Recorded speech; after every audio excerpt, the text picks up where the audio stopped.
¿Quién es Alejandro Abruz? Contanos un poco quién sos, de dónde venís. Háblanos sobre vos. Bueno, primero gracias por la invitación, por la charla. ¿De dónde vengo? Wow. Es medio largo, ¿tenés tiempo? Tengo tiempo y puede ser una sola pregunta. Podés hablarnos de lo que vos quieras. Podés hablarnos de tu vida personal, podés hablarnos de tu trayectoria, de tus estudios, de lo que vos quieras. Tengo una historia muy linda que es del comienzo, ¿no es cierto?, de todo esto. Muchas veces me preguntan cómo es que te hiciste rabino, cómo decidiste ser rabino, ¿no es cierto? La verdad que no hay una respuesta lineal ante una pregunta así, pero sí sucedieron un montón de cosas. Creo que si hay una ashgajá pratit, algo que viste, te llueve desde arriba, es que tuve la inmensa brajá. ¿Te sentiste tocado? No, pero con esto puntual. Yo tuve la inmensa brajá de cruzarme con las personas que me crucé en el momento exacto. Eso. ¿Podés nombrar esas personas? Sí, a ver, ni hablar, mi esposa, haber tenido los viejos que tuve y un par de personas que al día de hoy me acompañan, ¿no? Mi equipo, mis manos derechas al día de hoy, que somos un equipo hace 30 años. Hubo varias personas así muy como que uno se da cuenta que te hubiese cambiado la vida si no te lo hubieses cruzado, ¿no? Nombraste a tus padres, nombraste a tu esposa. ¿Cómo es tu núcleo familiar? Bueno, tengo a mi esposa, tengo 4 hijos. 4 hijos. 2 nietos. Ajá, ¿qué edades? De la más Contanos grande, un poco. los nietos tienen 6 y 3. Los nietos. Los nietos. 6 ¿Y tus hijos? Son los que se suben arriba en el final, que sí. Yo veo después en los comentarios varios dicen, qué lindo el papá, qué linda actitud del padre.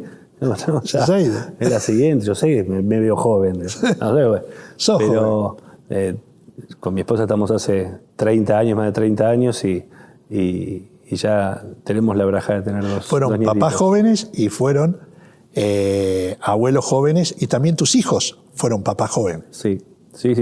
Todo muy rápido. Y bueno, también está mi papá, Faibe, el Cohen Gadol, mis suegros, que también son una bendición para nosotros. Cuando somos poquitos solos en la mesa de Shabbat Baruch Hashem, ya somos minyan. Ajá, ya somos minyan. Somos una banda en todo momento. Eso. Y la verdad que como un núcleo familiar somos muy unidos, vamos, como que las vacaciones, el fin de semana, el Shabbat, el domingo, es como muy familiar la cosa. Dijiste que era largo el camino. Contanos un poco. Mirá, sobre ese camino, cómo arrancó, dónde estudiaste y cómo llegaste a Mijay. Claro. A ver, a mí siempre me gustó cantar. No sé lo que es un do, nunca estudié, no sé lo que es un do. Pero me gustaba cantar, tenía mi grupo de música, mi banda. ¿Sí? Con una sala de ensayo en la terraza donde me fui a vivir solo, que era una muy, muy vieja casona que era de mi abuela, en Villa Crespo, Paternal, por ahí. Y armamos una sala de ensayo con amigos y tenía mi banda, cantaba covers de los Beatles. Bueno, algo pasó que me fui para otro lado. Sí. En algún lugar me fui para otro lado. Y me gustaba cantar y me quedé cuando hice mi bar mitzvah en el centro hebreo de Yonah, ahí en Villa Crespo, en el corazón de Villa Crespo. Conozco. La verdad que yo viví el Yonah ese de los 80, ¿no? En donde uno hacía 3 colas de cuadra para llegar al Kabbalat Shabbat. Era una cosa, realmente 2 cuadras de cola. Sí. Yo vivía 2 cuadras y empezaba a saludar gente en la esquina de mi casa. Es mi comunidad. Era donde yo la época de Gustavo Peretnik, algo muy... Bueno, es uno de los personajes, ¿no? Que obviamente se me cruzó. Y empecé a ir fascinado, y cuando terminé mi bar mitzvah, Gustavo me dijo, quédate estudiando conmigo, qué sé yo. Me metí en Sábato Moraes, aquellos grupitos para hacer Hazán, qué sé yo. Y los primeros años yo oficié en todos los lugares donde Yonah iba creciendo, era un monstruo, y yo la verdad que estaba fascinado, bueno, con el perfil de Gustavo y con todo lo que sucedía. Y éramos chicos de 15, 16 años que oficiábamos en ese momento planes, XIS, sí, estaba en Malavia, Saores, Sí. Murillo, todo era de la órbita de Ioná, y nos repartíamos un poquito para las fiestas. Yo oficiaba con Gustavo en Minjad y Yom Kippur. Había generado un vínculo con él muy, muy sólido, muy fuerte, tan fuerte como el día que se rompió para siempre. Esos vínculos, ¿viste? Sí. Tal cual, amor. Pero aprendí mucho de él, muchísimo, y de ese quiebre más. Para cómo yo me vinculé después con mis alumnos, ¿no? Uno tiene que aprender de todo. Y bueno, Gustavo es una personalidad, si lo conoces. Sí, lo conozco. Conviví también. Y marcó una época también en Ioná, ¿no? Claro, y un día, yo tenía 17 años, alguien me vino a buscar, me dijo que si quería ir a oficiar toda la fiesta. Yo oficiaba un pedacito, nada. Si quería oficiar todas las fiestas en un templo en Mataderos, ¿no? Y yo la verdad pensé que llamaban al gran rabino de Buenos Aires, ¿no? 17 años, parte de la negligencia comunitaria global. ¿Cuántos tenías vos en ese momento? 17 años. 17 años. Y yo pensé, imagínate, yo, el gran máger. Y no, después me enteré que no tenían plata ni para un rabino, ni para un seminarista, ni para un hajam, me llamaron a mí, un pibe de un barrio, me escuchaban cantar. 17 años, no sabía ni dónde quedaba el seminario. Aparte en esa época era muy... Betel era el lugar, sí, era la... emblemático. Emblema y, digamos, era el semillero donde todo salía. Y yo no sabía ni dónde quedaba Betel. Claro. No era de acá ni Corrientes, Ioná, no llegaba más que eso. Y entonces no estuve en la órbita ni beteliana, ni de Marshall, ni del seminario, ni nada. No lo llegué ni siquiera a conocer todo ese mundo. Y... Es como que eso te daba chapa, ¿no? Ser de... ¿Qué? ¿Lo de Ioná? Lo de Betel. No, es que no tenías. No, pero no a vos. Yo te daba, por supuesto. Tenías que tener ese pedigrí, si no. Claro, eso digo. Te entiendo. No, yo no sabía ni dónde quedaba, no estaba en la órbita. Y lo único que había hecho era un cursito así, más o menos de Hazán, pero nada, ahí en Ioná, era muy casero entre nosotros. Y fui con 0 herramientas. La verdad que pasaron muchas cosas ahí que esas me las guardo. ¿No son para hablar ahora? No, qué sé yo, es muy difícil cuando alguien está en un lugar permitir que otro crezca. Es muy difícil.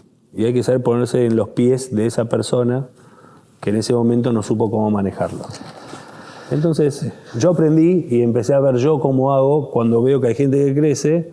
Me acuerdo automáticamente lo que pasó conmigo en varios lados, en varias situaciones, y entonces ayudo a que tenga más alas. Pero no porque sea un gran jojme, sino porque recuerdo lo que me pasó a mí en algunos momentos, y creo que justo al revés. Había que bancarse, ¿no? Que un pibe de 17 años...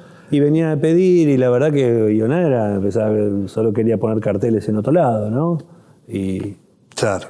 Y ante el cierre de una puerta, a mí al menos lo que me genera es que, bueno, o rompo la puerta que tengo, o no sé dónde busco una llave, pero algo tengo que hacer. ¿Y de Mataderos? Y dije, voy igual.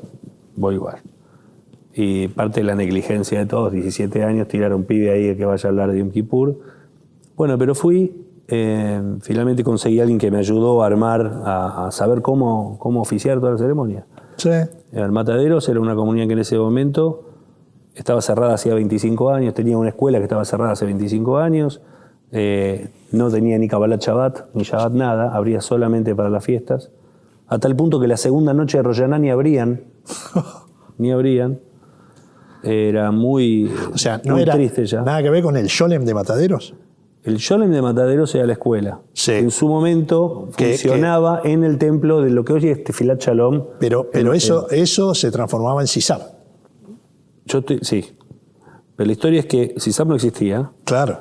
En Mataderos, en la década del 50, había 5 templos y 2 escuelas. Ajá. Estaba el Sholem y el Bialik. El Bialik funcionaba en lo que hoy es Tefilat Shalom de Mataderos, el templo del Leguizamón del que te estoy hablando. Se fusionaron las 2 escuelas y ahí se va la escuela del templito y va muriendo hasta que cierra también. El de Murguiondo, varios templitos cerraron. Hubo un éxodo de la comunidad judía de Mataderos que se fue hacia otros barrios. Ajá. Y los que no migran son los que no pueden. Quedó una comunidad bastante empobrecida económicamente, ¿no? Nada más. Sí. Y el templito este estaba prácticamente cerrado, solamente abría para las fiestas. Yo fui y cuando terminé, era ir, barrer, tocar el shofar, Sí, acomodar todo. la silla, prender la estufa, todo. Y cuando terminé me dijeron, estás contratado para toda la vida. Yo dije, soy un genio. Pero te quiero contar una cosa que no lo sabe todo el mundo. Recién me preguntaban por la nota de Infobae, qué sé yo. Yo estuve 13 años en Mataderos. 13 años. Un récord como seminarista. Los primeros 3 años dije la misma prédica. La misma, en Rosh Hashanah y Kippur. Todavía la tengo escrita. El tipo que me ayudó a armar cómo hacerlo, dije, ¿qué digo? Escribí, me dotó Rosh Hashanah y Yom Adin, el día del juicio. Es buenísima. La tengo escrita, fui y leí eso los 3 años seguidos. Hasta que dije, voy a tener que cambiar algo. Es buenísimo. Bueno, no tenía ninguna idea. Por eso yo veo pibes, los pibes hoy, los chicos que están conmigo. ¿Y qué pasaba? Los escucho ahora predicar. Cuando Vos son monstruos. tenías 17 años y tenías amigos, colegio. ¿Qué pasaba con tus amigos cuando te veían a...? Mis amigos los traje todos de Bitajón, de Madrijín, de lo que sea. Imagínate que estaba... igual solamente al principio iba solamente para Rosh Hashanah y Kippur. No había nada.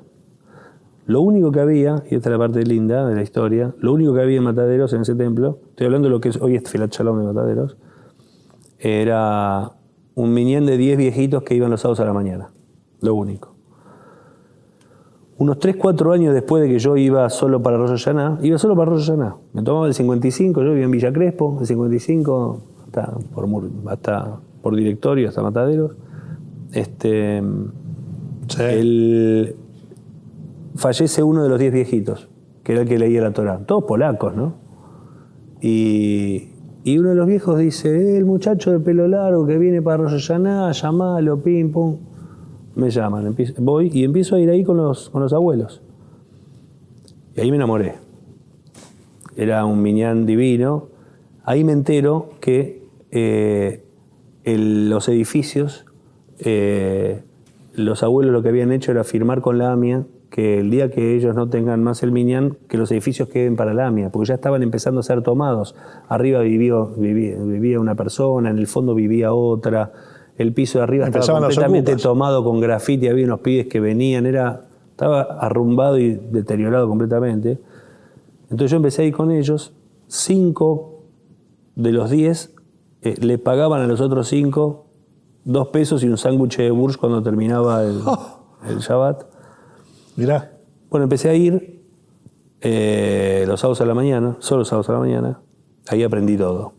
Con los viejos que me mataban, hablaban en polaco, yo no entendía nada, ¿viste? Y cuando lo golpeaban, me acuerdo, tenían un coso de madera, así, con un colchoncito, todo forrado en cuero divino, ¿no? ¿Para qué era? Para pegarle y decir... Y decirme una barbaridad a mí que me estaba equivocando en la fila. Y no sabía cómo traducirle, ¿viste? Porque todo polaco. Qué experiencia, ¿no? Fue maravilloso. A ver, vino un muchacho que le quería hacer el bar mitzvah al hijo. Le digo, mira, no tengo templo, no tengo viernes, no hay morá, no hay nada. Vivía ahí unas cuadras. Entonces me lo traía hasta Villa Crespo, a mi casa donde yo vivía. Para que lo prepares. Lo preparaba.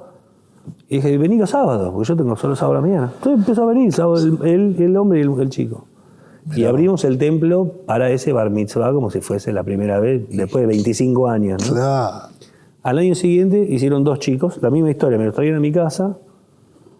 Al año siguiente fueron 4 chicos. Al día de hoy tengo los nombres de todos. Muchos de ellos, hay rabinos entre ellos, hay hazanim, hay directores comunitarios al día de hoy. Hay hazanim de comunidades que salieron de esos primeros 6, 8 chicos. Hay 2 rabinos, uno en Brasil, otro en Estados Unidos. Y todos venían los sábados a la mañana. Al final éramos como 30 y pico los sábados a la mañana. Le dijimos a los muchachos que venían por el sándwich que... Sí, claro. Y empezamos una pequeña queilá los sábados a la mañana y no había ni siquiera viernes a la noche. Uh-huh. En el año 94, cuando estalla la AMIA, en julio, yo todavía iba solo para Rosh Hashanah y los sábados a la mañana, nada más. Yo trabajaba en la Hort, nada que ver. Trabajaba en la Hort, ahí conocí a mi esposa. Y en el año 94, vos te acordarás que cuando voló la AMIA, la gente sacaba a los chicos de las escuelas, no sabía. Sí, obvio. Y 2 meses después iban a hacer las fiestas y nadie sabía si los templos iban a llenarse de gente o no iba a ir nadie. Bueno, la verdad que reventaron de gente los templos. Y ese Kippur, a la noche, esa prédica me la acuerdo. Pasaron 30 años. Seguías en Matadero. Yo estaba en Mataderos. Y el hermano de mi esposa había muerto en la AMIA. Sí. Hacía 2 meses. Sí. Y yo le dije a la gente que si nosotros nos volvíamos a encontrar recién el año que viene y el templo estaba cerrado, no había ni Kabbalat Shabbat, nada, era como volver a poner una bomba, pero en Mataderos. Claro. Así que yo abría Kabbalat Shabbat el viernes siguiente. Y que el que levante la mano, que venga. Que el que quería venir, que levante la mano. Y el que levantó la mano, vino. Y ahí arrancamos la comunidad. Bueno. Y fue una experiencia fenomenal en donde... La verdad que la experiencia del renacer de Mataderos a mí me permitió conocer por primera vez Israel, conocer por primera vez Estados Unidos, me llevaron a estudiar, a contar la historia de lo que habíamos hecho ahí, de haber resurgido una comunidad de la nada, de la absolutamente nada. Ahí podés decir que hiciste las 2 cosas, las inferiores y el posgrado. Sí, porque era, como te digo, una comunidad que ni siquiera abría para Rosh Hashanah la segunda noche, era algo muy pequeño. Por eso, o sea, una experiencia que vos contás, no solo en palabras, sino en expresión, ¿no? Se ve total, tu expresión de que lo tenés muy arraigado. Muy, muy profundo, fue una experiencia fenomenal. A ver, yo me había ido a vivir solo en esa época y mi viejo, Fabio, venía todos los sábados a la mañana al templo, nunca había pisado un templo en su vida, claro. Pero empezó a venir los sábados a la mañana para verme. Claro. Y empezó a empaparse de lo que es la vida de comunidad y hoy, bueno, te falta una a una. Terminó de presidente en Matadero, incluso. No, fue un tiempo fenomenal en donde empezaba a llegar el año 2000 con el desastre de Berkeley del 2001. Yo estaba en Mataderos y lo que hacíamos era... Todo ese camino vos lo hiciste en Mataderos. Todo. ¿Desde qué año a qué año? Desde el 88... hasta el 2001 que me fui... Vos fuiste a Estados Unidos primero. Yo termino... Bueno, empiezo a ir diciendo la misma prédica y al principio cuando abrí los viernes a la noche... Escuchá lo que te digo. Yo llevaba El Principito y leía un par de capítulos los viernes a la noche. No sabía lo que leer. Pero real, ¿eh? Yo le contaba... ¿Y de ahí sacabas la idea? ¿Qué sé yo? Llevaba y leía un cuento y no sabía lo que hacer. Pero real esto. No, pero... Los primeros 3 meses contando la misma prédica es... Los primeros 3 años, sí. 3 años, ¿no? 3 meses. 3 años, espectacular. Después, y hasta que me metí en el seminario, porque ya no algo tenía, me metí en el seminario, empecé a ir, hice toda la carrera del seminario hasta que terminé y me fui a estudiar, hice todo ahí en Mataderos. Y ya en la última parte, ya muy volcado a lo social, porque la Argentina era la Argentina que de la debacle del 2000-2001, nosotros repartíamos comida, pero a todos los comedores de la zona, teníamos mucho trabajo social con la comunidad judía tremendamente empobrecida. Uh-huh. Había armado uno de los centros de Tzedaká también ahí. Yo estaba muy involucrado en el tema social, con el tema de la iglesia. De ahí ya empiezo a conocer a un montón de obras que yo seguía haciendo después, especialmente ya cuando volví. En Mataderos incluso hicimos un proyecto fenomenal de microemprendimiento que le damos de trabajo a la gente. Trabajaban 33 familias dentro de la comunidad. Fue como una revolución dentro de la comunidad lo que hicimos ahí. Muy fuerte lo que te pasó y muy fuerte lo que lograste. Porque de la nada misma a armar una comunidad y que se haya generado lo que se generó. Pero aparte armar una comunidad en el medio de Mataderos, en donde uno dice, ¿dónde? Vos podés entender que lo hacen en Belgrano, no sé, en algún lugar con un poco más de judíos y alguna viabilidad económica, algo. De ahí pegado a Flores, que también. Flores mira, el primer kinder que armamos, cuando armé el kinder, en vez de hacerlo el clásico de las 3 de la tarde, el kinder nuestro era de 12:30 a 2:30 de la tarde, 3. Porque yo tenía todos los pibes los sábados a la mañana, en el minyan ese. Claro. Yo tenía 20 pibes que le había hecho el bar mitzvah, que venían los sábados a la mañana, pero lo hacíamos corrido. Era todo al revés. Claro, pero tenías que tener la cabeza a full, pensando, generando cosas, buscando que no se te vaya la gente y sabiendo que podía ser que te lo chupe otra comunidad. Para que no se vaya la gente, para que venga la gente. El Kabbalat Shabbat empezaba a las 9 de la noche. 9 menos cuarto. Sí. Empezaba. Toda gente que laburaba. Claro. Yo empezaba a 7:30, no venía nadie. Claro. Yo tenía que esperar a que cierren el negocio, se vayan a la casa, que vuelvan. Tal cual. 9 menos cuarto. O sea, vos llegaste con 17 años y te fuiste con 30 de ahí. Sí, me con 30, ya casado, con 2 chicos. Dijiste que a tu esposa la conociste en Ort. ¿En qué año te casaste vos? Me casé en el año 97, en Mataderos. Pero estabas de novio cuando fue el Estamos de novio atentado. de los 90, del año 90. Estabas de novio cuando fue el atentado. Sí, nos pusimos ¿Cómo? de novio en el año 90 en la Ort. Los dos laburábamos en Ort. No quiero perder el hilo de tu trayectoria después que pasó, después de Matadero, pero me interesa que me cuentes esta experiencia que viviste con tu esposa y la familia de tu esposa cuando pasó lo del atentado. ¿Qué pasó? Contanos, Pasó algo que no terminó de pasar casi 30 años después. Cada fin de semana, ¿no es cierto?, en cada encuentro familiar. Ni hablar que la impronta de Cristian, Zichrono Libraja, era muy, muy fuerte, era el hermano menor. Yo tenía un vínculo divino con él. Y lo trastocó todo. No puedo negar que también fue un impulso y algo que me cruzó a mí. Si estamos hablando del tema de la carrera, ni hablar. Yo apenas hacía un año que había empezado el seminario, estaba en una comunidad que empezaba que ni siquiera tenía los viernes a la noche, y eso me dio sin duda un impulso desde la necesidad de construir desde la destrucción, ¿no es cierto? A ver, en ese contexto empezamos a hacer un Sefer Torah, el primer Sefer Torah en Mataderos, imagínate, de los primeros en la Argentina, en el año 90, en homenaje justamente a Cristian y todo lo que había pasado en la AMIA. Como que fue nos atravesó obviamente a todos. ¿Dónde estabas vos en el momento que te enteraste? ¿Del atentado? Estaba en la Ort, porque trabajaba en Ort. ¿Tu esposa con también? ella, y me acuerdo que la fui a buscar, la subí en el auto, un auto que me acaba de comprar, y fuimos en contramano por Libertador, con un pañuelo, qué sé yo, íbamos en contramano por Libertador para llegar, fuimos de los primeros en llegar, y yo me quedé 3 días. De los que organizábamos las cuadras, no sé si recordás que había cuadras y cuadras de gente trayendo cosas, y la gente traía cosas y había que ordenar a la gente porque era caótico, qué se pedía, qué no se pedía. Yo estuve 3 días, la primera parte ordenando una cuadra y después, bueno, esperando en Ayacucho, ¿no es cierto? ¿Y se enteraron a los Fue cuantos días? de los últimos que apareció, sí. Uno de los últimos fue. Sí. Ya había venido la delegación de Israel, me voy acordando. Sí. De los últimos que apareció. Y decís que todavía sigue pasando, ¿no? No hay duda. Es algo que no... Mirá, esta mañana estuve en Tablada, acompañando la pérdida de la mamá de un amigo. Y es algo en lo que uno quizás se familiariza y de pronto acompaña y va uno en lo que está, acompaña en los momentos más difíciles y tiene las palabras y la forma de explicar y qué sé yo.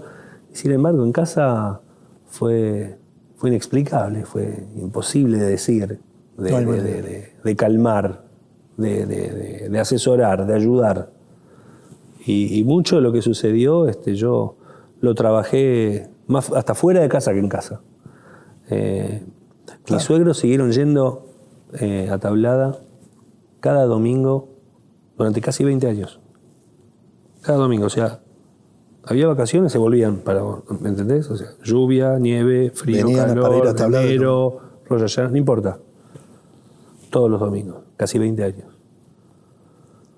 Eso te da un par de cosas para pensar de cómo el tiempo no cura nada.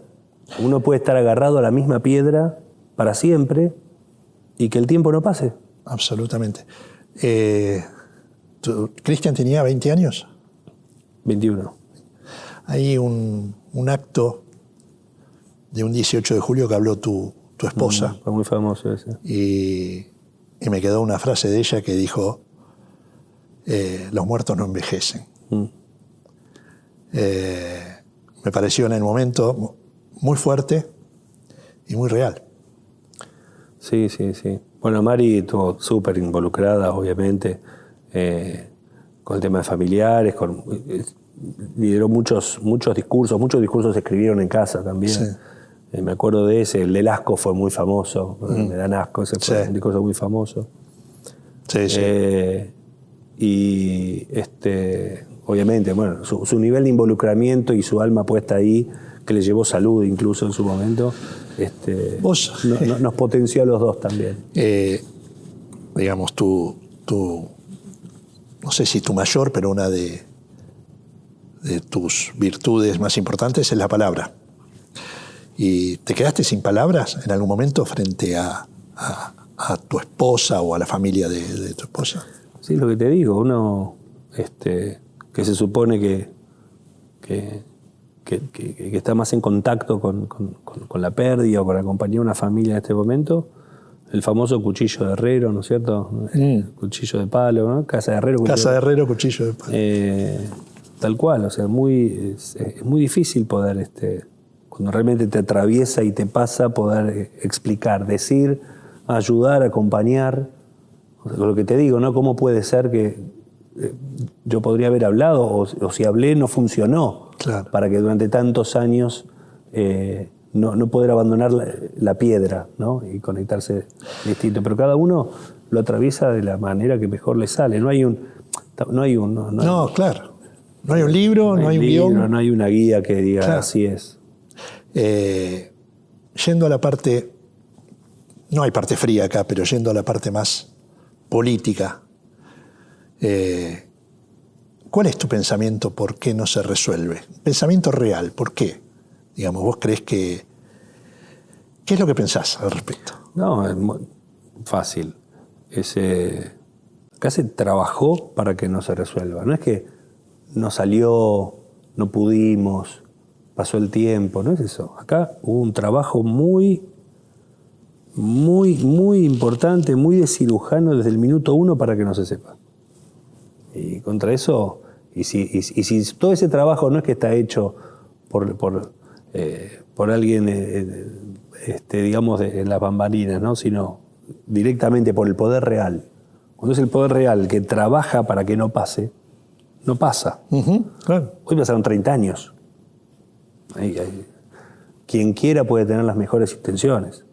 Pero mirá lo que sucedió, ¿no es cierto?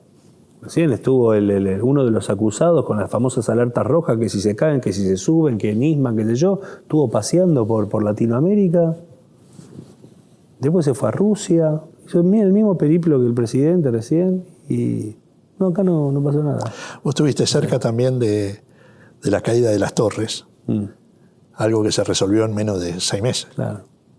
Increíble. Eso te marca una gran diferencia, ¿no? Es cuando el poder real son decisiones políticas. Acá no es que hubo un montón de cosas. No es que el abogado le falló o que la prueba un trabajo fue suficiente.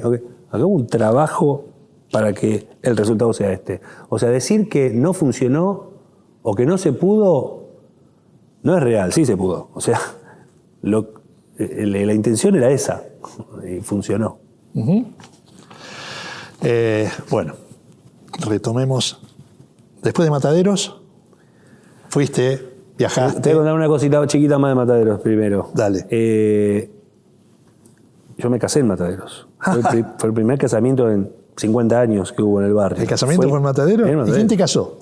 Felipe Iafe, Moreno Arraf, mi querido maestro rabino Felipe Iafe, se fue para allá, para Mataderos, y abrimos el templo. Fue el casamiento del barrio. Vino, a ver si me entendés, vino todo el barrio, judío, no judío, la costurera de la vuelta. Me traían regalos, ¿viste? No sé, planta, cosas. La gente del barrio, porque fue como un épico, ¿entendés? Sí. Eso fue muy lindo, el año 97. Mirá. Y eso. Y después, bueno, tenía que terminar mis estudios. Yo me metí en el seminario convencido y avisando de que no iba a ser rabino.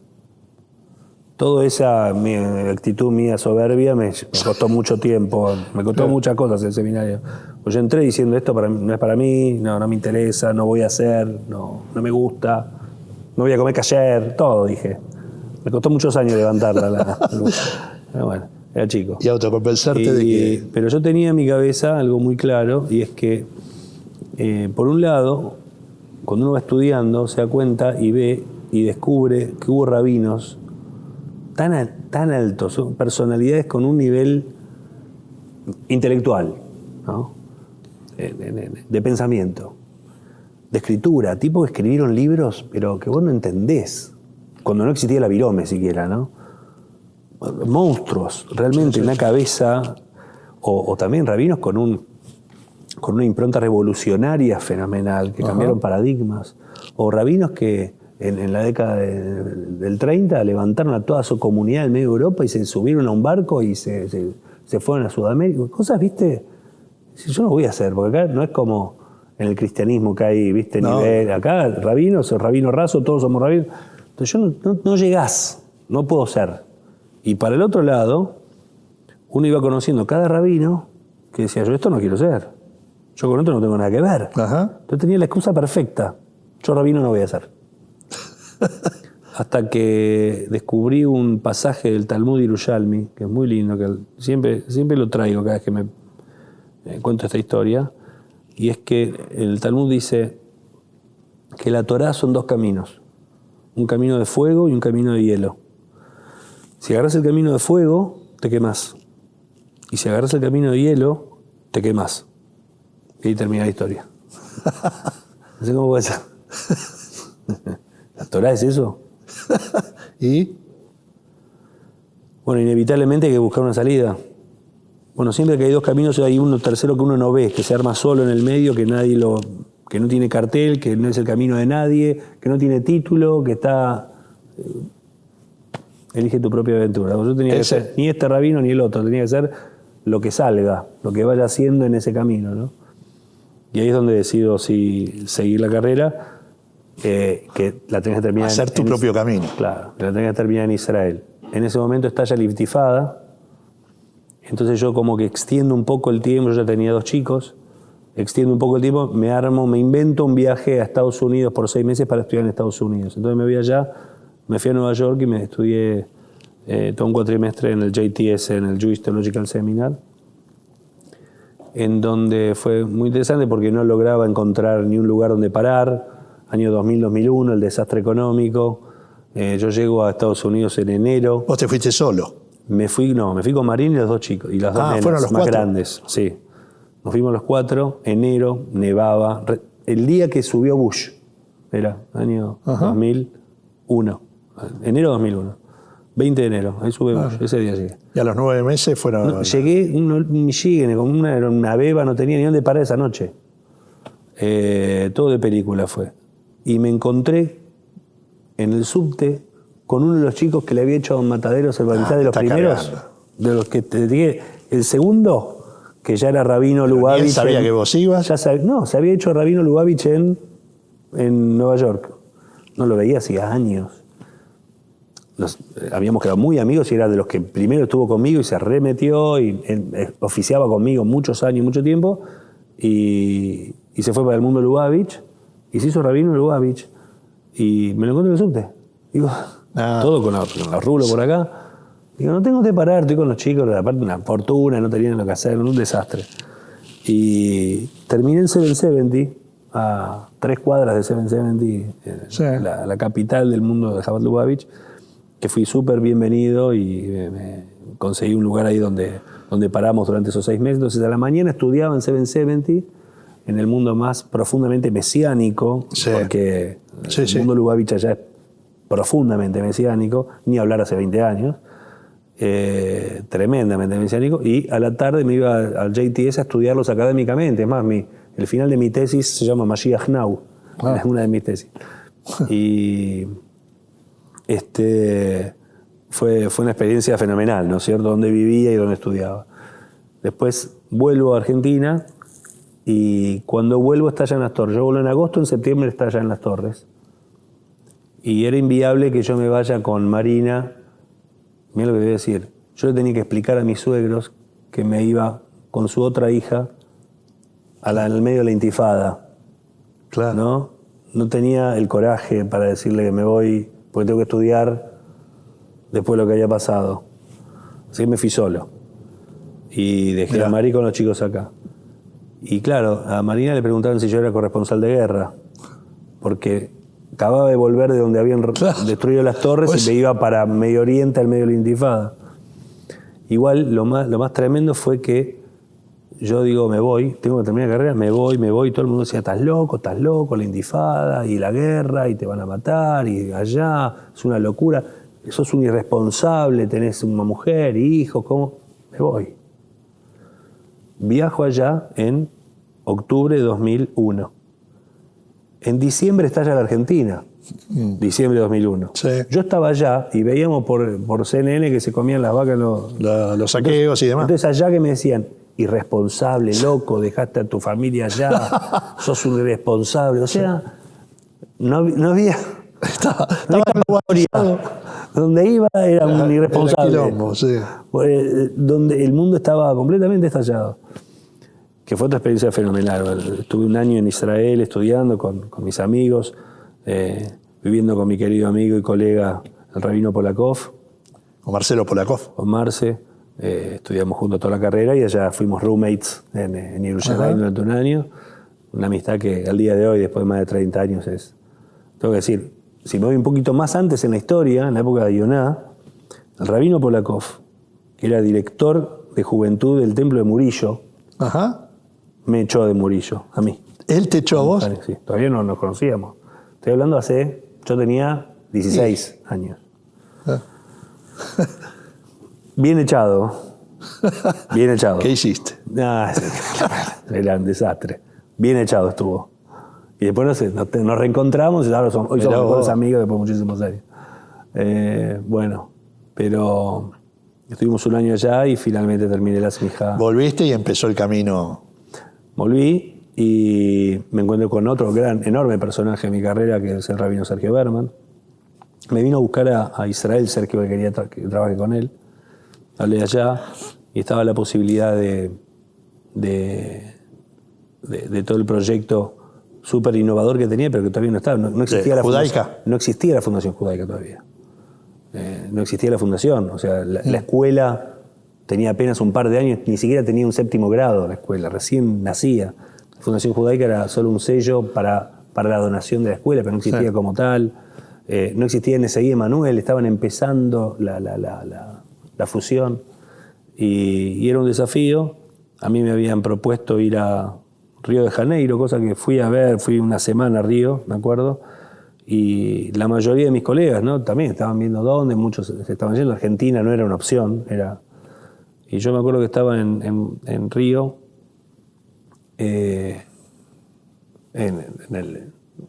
con la playa, hay un lugar divino, ¿no? Y me decían, escuchame, ¿estás en Argentina? 2012 estoy hablando, ¿no? Y ahí en la playa entendí que si yo me acababa de recibir de rabino, mi lugar era en Argentina, justamente en el 2002.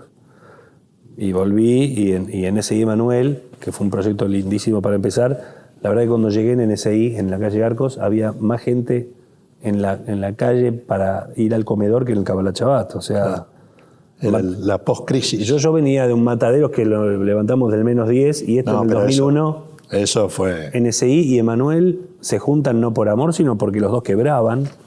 En el 2002 el drama económico de las comunidades también era peor.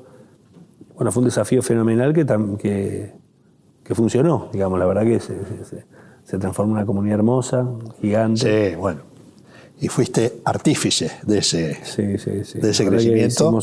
Y finalmente, Amihai. ¿Qué es Amihai? Bueno, Amihai es la síntesis de toda la historia. Trabajás mucho con la juventud, ¿no? Es nuestro gran tema, ¿no?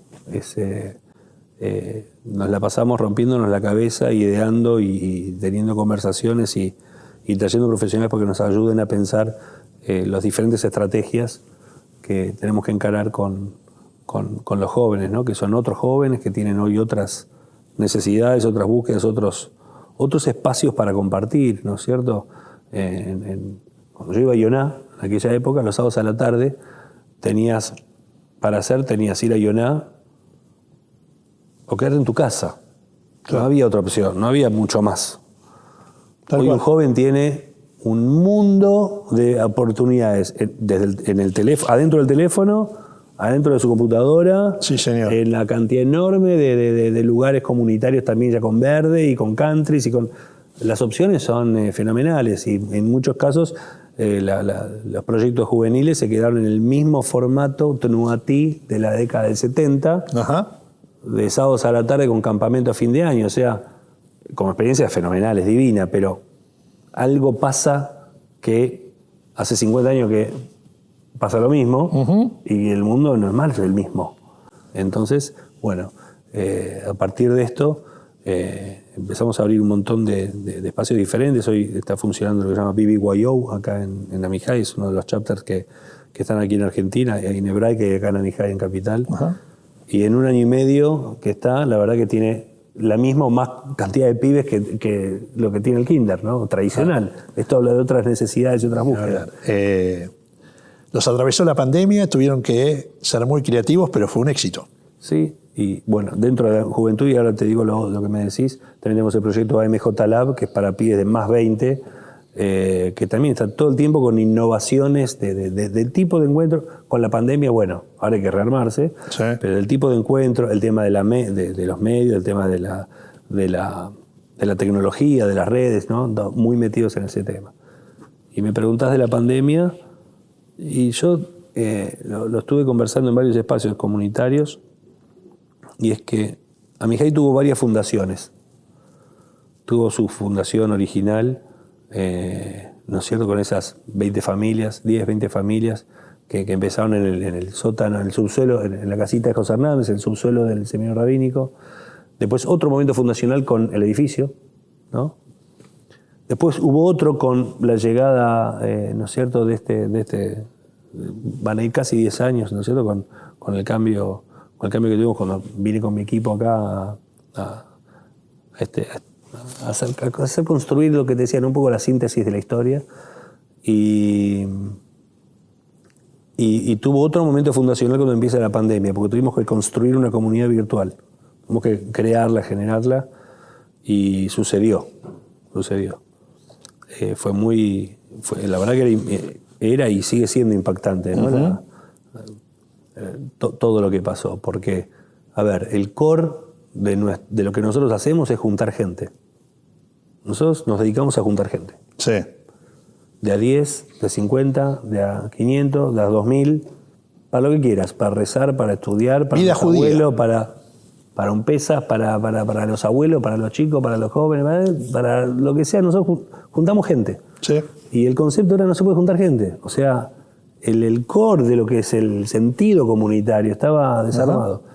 Así que había que repensar todo. Y la verdad que solo tengo agradecimientos y reconocimientos al enorme equipo de voluntarios que tenemos, a la directiva, al equipo inmenso de profesionales. El equipo profesional de Amijay es de un nivel maravilloso, y de nuestra comunidad que se subió a la locura de poder armar una comunidad virtual. Todas las comunidades y todos los rabinos y todas las directivas, la verdad, hay que sacarse el sombrero de lo que hicieron aquí en la Argentina y en el mundo, dándole continuidad a la vida judía de una manera que no soñamos ni imaginamos, rompiendo con un montón de cosas que pensábamos que no se podían romper y había que romperlas para que nazca. Nos pidieron muchísima asesoría y muchísimas ideas porque estábamos un poco a la vanguardia, porque nosotros ya veníamos haciendo cosas virtuales, nuestras ceremonias ya no con el nivel que salen ahora, pero nosotros salíamos de manera virtual hace 4 o 5 años antes de la pandemia, y eso hizo que ya teníamos esa innovación, ya conociéramos por dónde teníamos que ir. Tengo un montón de preguntas para hacerte y me van surgiendo a medida que vamos hablando, pero te quiero preguntar, apelando a tu poder de síntesis. Ese no lo tengo. ¿No lo tenés? ¿Qué es ser judío? Me fuiste para otro lado. ser judío? Ser judío es una responsabilidad. El ser judío lleva inherentemente una misión, una carga en relación al sentido que tiene no solamente uno, sino como parte de un todo para el todo. No es simplemente, es una forma de vida, son frases lindas, ¿no? El judío tiene una misión en su ADN histórico, en su carga cultural y en su objetivo de hacer que el mundo logre finalmente llegar al lugar a donde está diseñado desde el principio. Yo soy un convencido, más estudiás y más te das cuenta que no hay forma de que no tenga un propósito la humanidad y el proyecto de la humanidad, que no tenga un sentido. Sí. Si esto comenzó en algún momento es porque tiene un fin. Y el fin es lo que carga de proyecto. Y la pregunta es cuál es mi lugar en toda esta historia. ¿Cómo yo puedo hacer algo en el pasaje largo o corto de tiempo que me toca para ser parte de ese cambio? Y cómo en el momento en donde me subo a esa misión, no solamente le estoy entregando sentido a mi vida, sino que le empiezo a entregar sentido a la vida de mis padres, de mis abuelos y un montón de almas que dieron sus vidas y sus muertes para que yo pueda estar acá decidiendo si voy a hacer algo con todo eso. ¿No?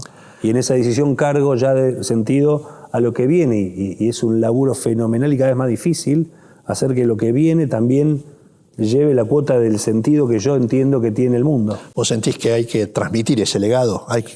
Y es que a menos que uno piense que la vida es simplemente una cuestión azarosa y de casualidad de un montón de células que se juntaron un día y resultaron en esto y un día se mueren y se terminó. Uno puede pensar que es eso, sin ningún problema. Para vos no se muere y no se terminó. Es una pena, digo, si es eso, entonces, ¿para qué empezó y para qué terminó? ¿Y para qué tanto tiempo y tanto desgaste? ¿Para qué? ¿Qué crees vos? Puntualmente, porque está bueno lo que decís, porque hay mucha gente que lo piensa. ¿Qué creo que? ¿De qué? Esto. Yo creo completamente que lo que te digo, no solo el mundo tiene creer en el comienzo de algo, que algo comenzó, es entender que tiene un fin.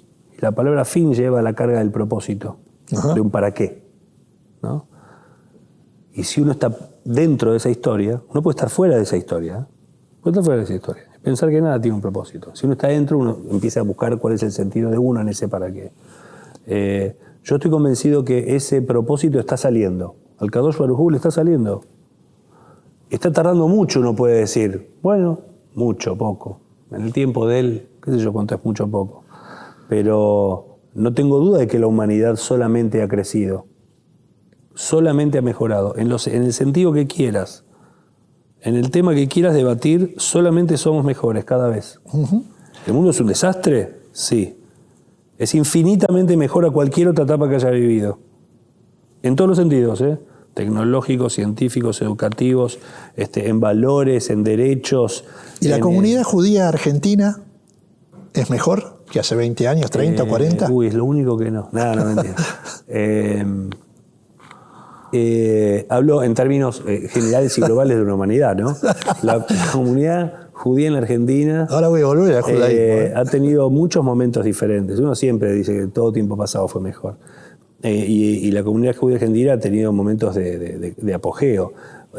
Cuando digo todo lo que digo a nivel de humanidad, hablo de modelo y proyecto de crecimiento hacia. La comunidad judía argentina solamente se ha ido empequeñeciendo por un montón de cosas. Por cuestiones de la Argentina, primero y principal, y por cuestiones del mundo judío también, ¿no es cierto? Si me preguntás, el judaísmo solo ha crecido, el concepto, ¿no? El lugar que tiene el judío, el judaísmo, el pueblo y el Estado de Israel. Hoy en Israel, no sé, pasa cualquier pavada pequeña y salen todos los diarios, ¿no es cierto? Sí. Todo el mundo quiere saber el COVID. ¿Y qué pasa en Israel? Lo que sea, ¿no? Y la tecnología. ¿Y en Israel cómo hicieron? Sí. ¿No es cierto? O sea, el lugar que ha tomado el judaísmo en general, uno tiene que ver el big picture, ¿no? Nosotros somos una cosita muy pequeña y como te digo, hay un montón de cosas que no están en su mejor versión, pero en el big picture no tengo ninguno que tanto la humanidad, el judaísmo, todo está cada vez en su mejor nivel. La comunidad judía en Argentina en particular tiene una cantidad de problemáticas muy agudas que tienen que ver, las primeras, tengo que decir, con la Argentina, ¿no es cierto? Con la realidad sociopolítico-económica de la Argentina, en donde en vez de retener a las mejores mentes y a las mejores y a toda una generación, ¿no es cierto?, que estamos lamentablemente perdiendo.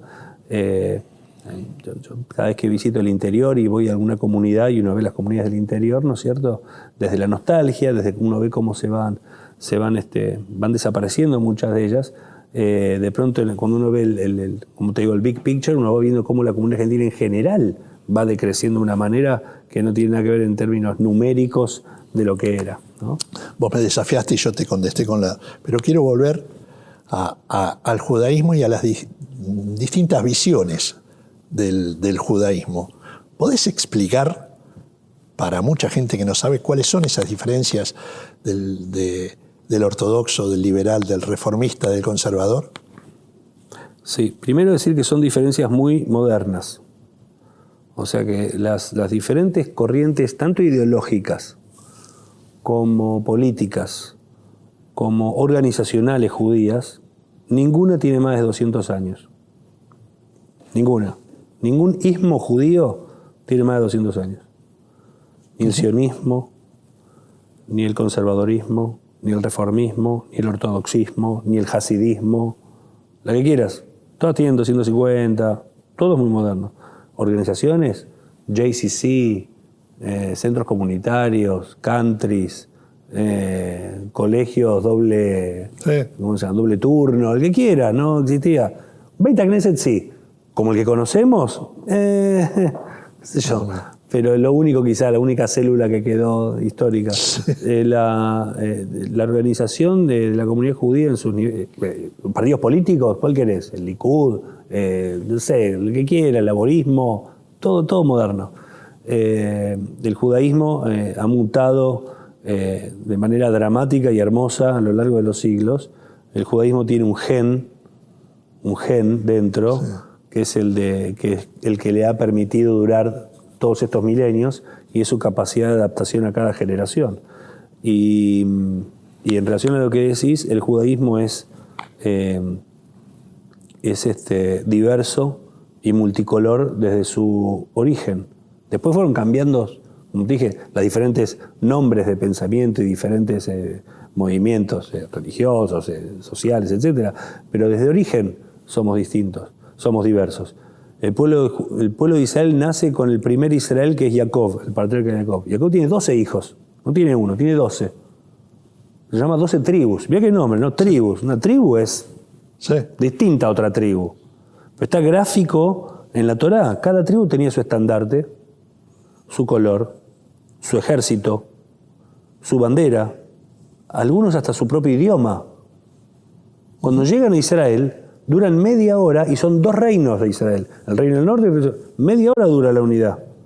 Hay algunas tribus en el reino del norte y el reino del sur.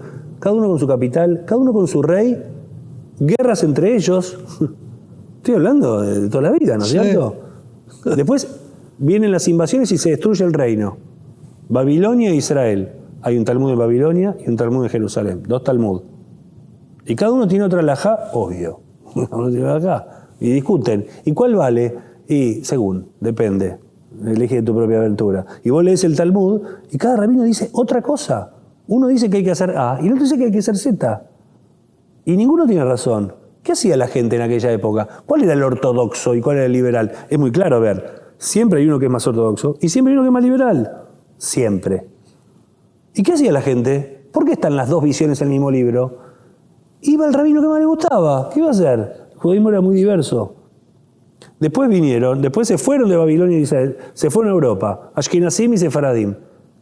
Y cada uno tenía otra halajá. Sí. Y después vinieron los Mitnagdim y los Hasidim. A ver, al día de hoy hay una conmemoración del mundo Lubavitch, que es el día que el Rebbe salió de la cárcel. Sí. ¿La deben conocer? Sí. ¿No? Y hacen un festejo, un fabrengen. Sí. Pero nadie se pregunta qué hacía en la cárcel el tipo. Festejan que salió. ¿Qué hacía en cárcel? ¿Saben por qué estaba en la cárcel? Porque los paisanos, que eran los ortodoxos de la época, porque el rey Lubavitch era el reformista, obvio, lo mandaron a meter preso por reformista. Por eso estaba en la cárcel. Después, bueno, como todo movimiento, ¿no? De que lo instituyente y lo instituido, lo que estudiamos, bueno, se transforma en la ortodoxia después. Tiene 200 años, Lubavitch. Hace 200 años que existe Lubavitch, existe en toda la época. A ver, el sombrero, la pey y el coso negro. ¿Crees que Moshe se vestía así? ¿Quién se vestía así? Agarrar cualquier foto de los polacos del siglo XVIII, cualquier polaco no judío se vestía de coso largo y sombrero. Los judíos se vestían así también.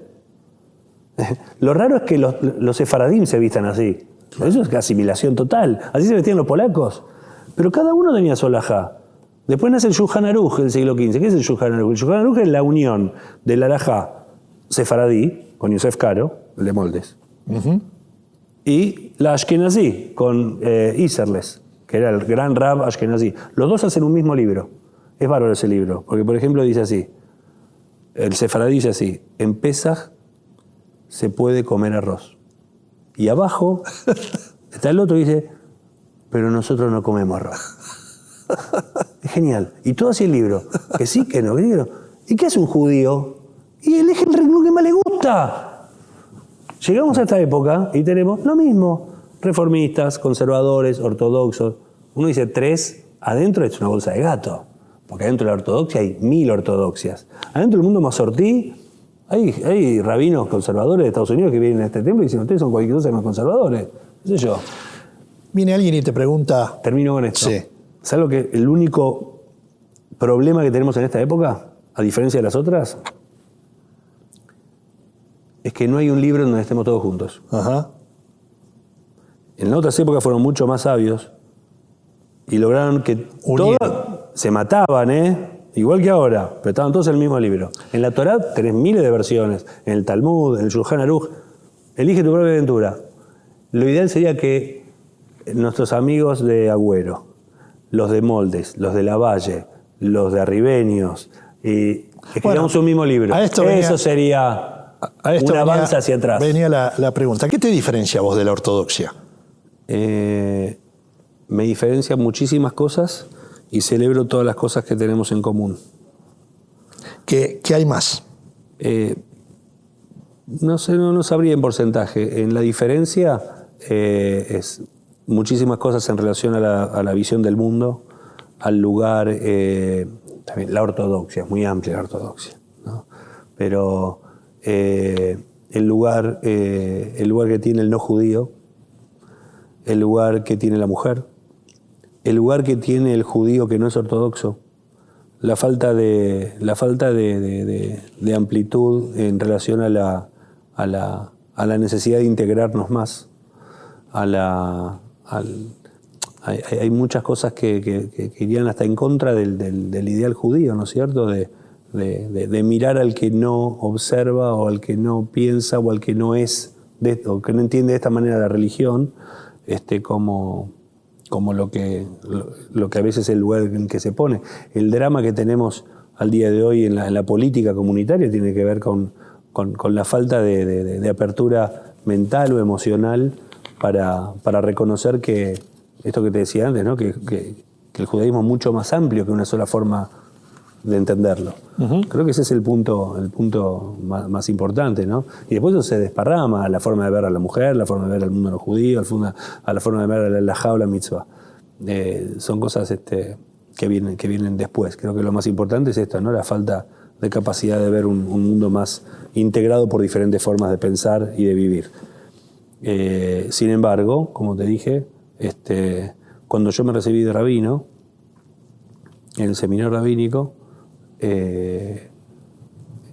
eso también habla de la diferencia, ¿no? Pero cuando me recibí, O sea, es muy protocolar la ceremonia. En este momento está lo de la Torá y tu discurso también tiene mucho protocolo en la smijá. Primero tenés que agradecer y después tenés que la prédica, después tenés que, muy protocolado, te dicen todo lo que tenés que decir, te lo dicen. Pues una ordenación, te dan un orden. Obvio. Bueno, ahí sonaron conmigo porque no me hallaba ordenado. Entonces, lo primero que hice fue agradecer a la comunidad Jabal Lubavitch de Nueva York, que me había abierto las puertas. Ahí, en pleno seminario. Digo, en pleno seminario. Pero la verdad que se habían portado de manera fenomenal conmigo allá. Y no tenía por qué, digo, pero eso habla de la amplitud mental que tenemos que tener. Que no importa, fue un grupo de judíos interesados por un judío que necesitaba una mano. Y te la dieron. Eso. A ver, háblame un poquito de las rabinas, porque tocaste el tema de la mujer y es un tema también, ¿no?, que marca una diferencia. No, nuestro movimiento es algo natural, hay muchísimas rabinas egresadas en el mundo y pasa que la palabra Rav quiere decir maestro. La traducción de la palabra Rav es maestro, maestra. Ajá. Que yo sepa, las mejores maestras del pueblo judío son mujeres. y para nosotros no es una diferencia en el cargo, en el título, que nuestra comunidad es completamente abierta en ese sentido. Con un minyan contamos las personas que están. A mí me causa mucha impresión hoy, ¿no? Al día de hoy, incluso en chicas que más allá, que no son del mundo de la ortodoxia, ¿no? Que se permitan estar en un lugar en donde están contando y decís, ¿cuántos somos? Y que está la persona ahí y decir, no, vos no estás, ¿no? Entonces así, 1, 2, y, ¿no? Contamos las personas que tienen ganas de ser parte. Para nosotros un rabino, una rabina, un hombre, una mujer puede dar clases, enseñar Torá, vivir Torá y querer compartirla también. Y acá también está el tema de la conversión, ¿no? En sí. Abishai. El movimiento conservador, el judaísmo lleva adelante la apertura de su casa para aquellos que quieran ser parte de la familia desde el origen. El primer converso al pueblo judío, el pueblo de Israel, a nuestra visión del mundo, ¿sabes quién fue, no? ¿Quién? Abraham. ¿Qué fue Abraham más que una persona que había, según el Midrash, había creído en todos los dioses posibles hasta que llegó acá? Bueno, nacemos de una pareja de conversos.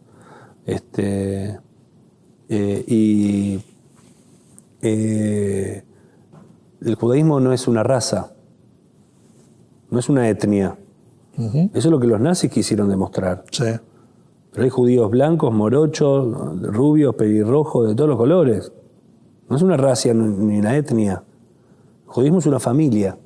Uh-huh. Tampoco es una religión. Una religión es el cristianismo. Para ser cristiano tenés que tener fe en Cristo. Fe. Para ser musulmán, el Islam es una religión. Para ser musulmán tenés que tener fe en que Mahoma es el profeta y Allahu Akbar. Para el judaísmo, judío no es el que tiene fe en nada. Judío es el que ¿qué? El que vino de una madre judía. Nació de vientre judío. O sea, fe es eso. Es otro apartado, es en otro libro la fe. No tiene que ver con la fe, tiene que ver con lo que sos. Vos sos hijo de. Y cuando sos bar mitzvah, la palabra bar mitzvah quiere decir hijo de. O sea, volvés a ser hijo. O sea, eso es una familia. Y la palabra familia va más allá de los lazos biológicos. No tiene que ver con lo biológico la familia. Una persona adopta a un chico y ese chico es el hijo y es la familia. Uh-huh. ¿Y hay gente que puede ser parte de tu familia sin ser de tu sangre? Obvio. Claro. Nos pasa a todos. Sí. Hay gente a la que mis hijos le dicen tío. Sí. Y son más tíos que los tíos de sangre. Pasa mucho eso, ¿no? Mis hijos no le dicen tía, pero la sienten como una tía a alguien que no es la tía. Pero hay gente que pasa a ser parte de tu familia. Ahora, esa persona que pasa a ser parte de tu familia, ¿cómo hizo? Viene todos los domingos, vive con vos, es el primero que te llama por teléfono cuando te pasa algo, es el que llora cuando estás mal, el que se ríe con sus alegrías, vive con vos, vive tu vida, es parte de tu familia. La persona que tiene ganas de ser parte de la familia judía puede ser parte de la familia. Tiene que laburar un montón. Sí. Hay gente que no tiene que hacer... ¿Y por qué ese judío que no hace nada y que no cree que no hace nada, no tiene que hacer nada? Ese judío y el que se mata por querer... Y sí, porque, a ver, un hermano tuyo se pelea con vos. Se pelea con los padres. Sí. Se va a vivir a China. se cambia el nombre. Se hace un lifting, se ponen los ojos así. Pero le pregunta, ¿cómo se llama tu papá? ¿Cómo se llama tu hermano? Y bueno, ¿de qué forma? La familia, mala suerte. ¿Te tocó ser paisano? Mala suerte. Ahora, ¿hay gente que puede ser parte de tu familia? Obvio. Y termina siendo más de la familia y con más amor que el de la sangre. Que si se quiere se va. Bueno, no va a ser nunca de ser judío ni de la familia. Vamos a algo terrenal para casi terminar, porque después te voy a hacer otra pregunta más. Háblame un poquitito de las elecciones de la AMIA. Decime... de ese tema que me dijiste que no íbamos a hablar. Que no íbamos a hablar. Antes de claro, antes me acuerdo que me dijiste eso. Sí. ¿Y? No, está bien, cumpliste. Por eso, pero hablame. Perfecto. Te dije que no te iba a preguntar. Ahora bien. te estoy diciendo, háblame vos, no perfecto. te pregunto nada. No, habla en serio. Es parte de la conversación que tuvimos antes. Creo que es ponerse los pantalones largos la inmensa mayoría de la comunidad judía que no necesariamente es religiosa.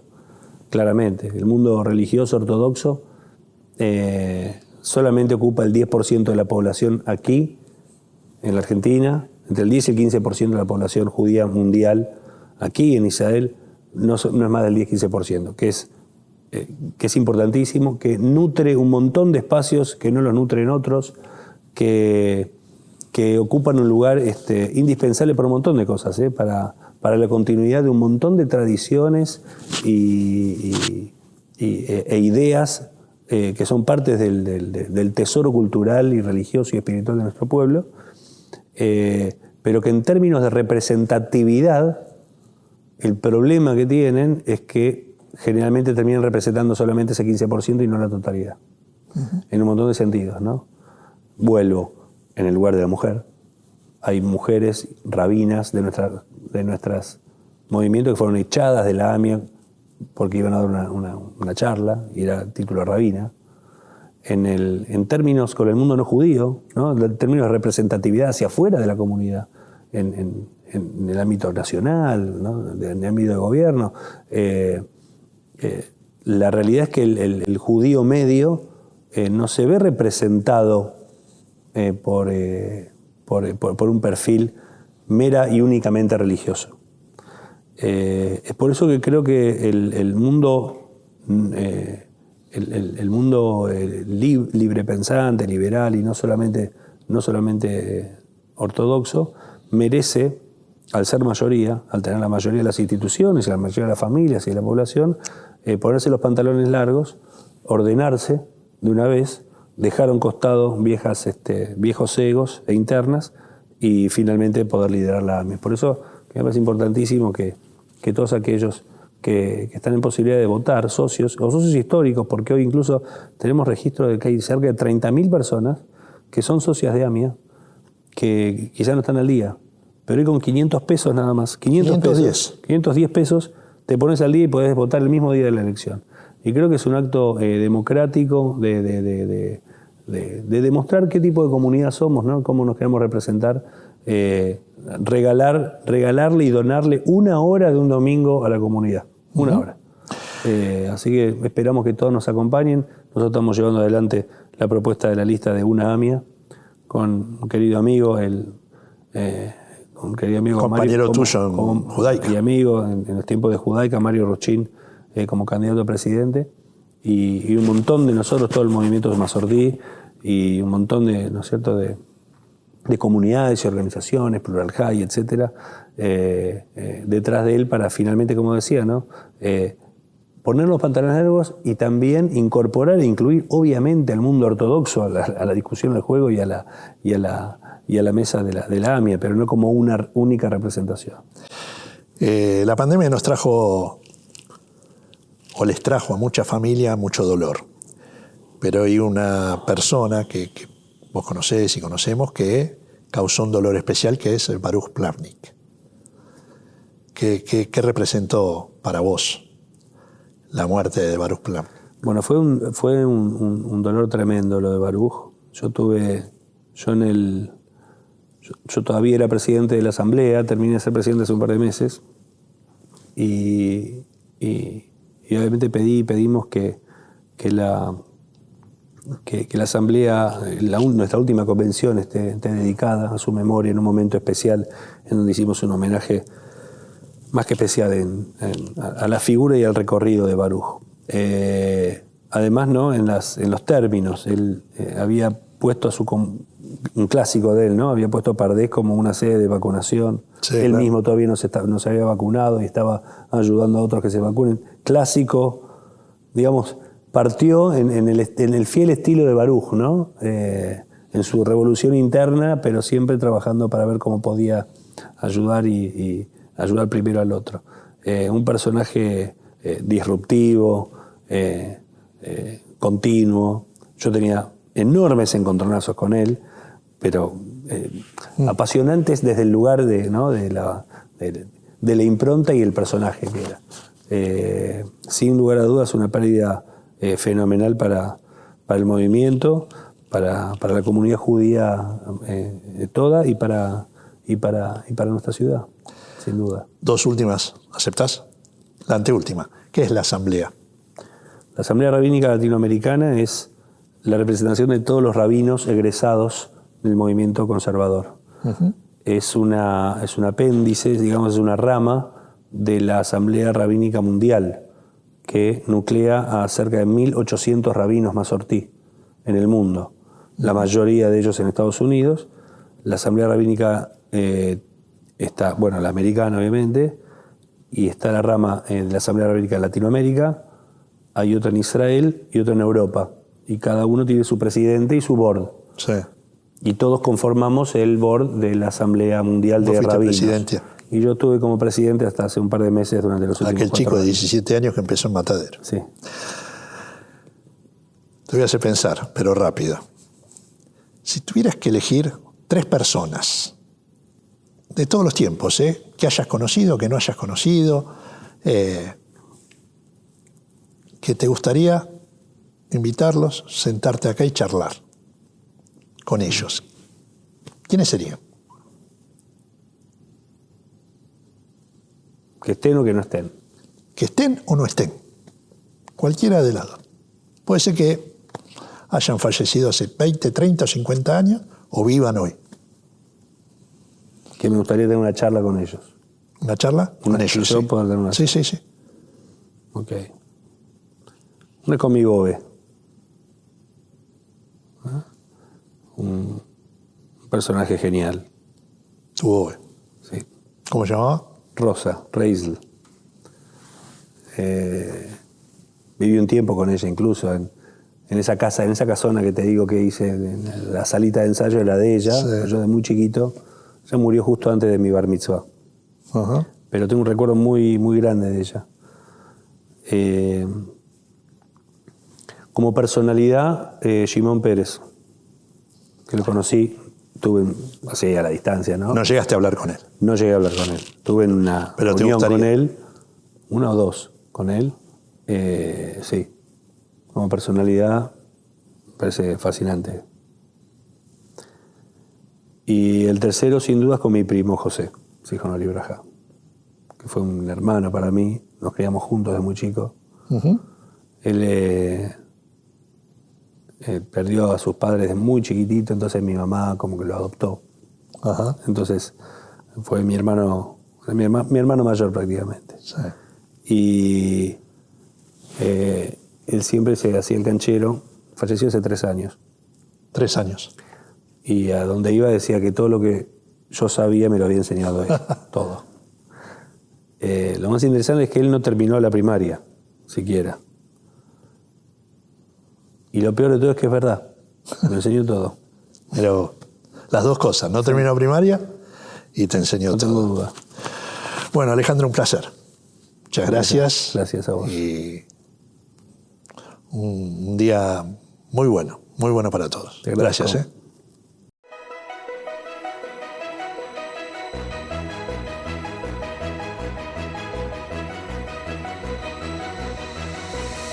La transformación no para.